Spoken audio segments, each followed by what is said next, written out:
Hello বন্ধুরা, good morning. তোমরা কেমন আছো?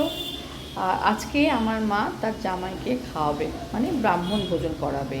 শিবরাত্রি উপাস করার পর ব্রাহ্মণ ভোজন করাতে হয়, সেটা করাবে। তো চলো দেখে নিই মায়ের রান্নাঘরে কী কী আজকে হচ্ছে। এই যে বিশাল আয়োজন হচ্ছে, এই যে দেখেন বিশাল আয়োজন। আজকে কি কি খাওয়াচ্ছ জামাইকে একটু বলে দাও আমার বন্ধুদের।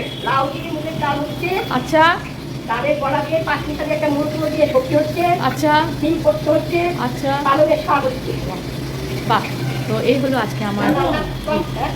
এবার আসি আমার রান্নাঘরে।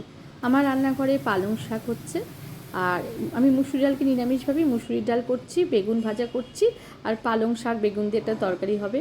আর দেখো একটু ছানা বেঁচেছিলো, ভাবলাম একটু ছানা ডালনা করে নিই, আলু ফুলকপি দিয়ে ছানার ডালনা করে নিই। এই হলো আমার আজকে নিরামিষ মেনু। আর জলখাবারে ছিল সেকা পরোটা, ঘি দিয়ে ঘুগনি আর বাঁধাকপি। বাই।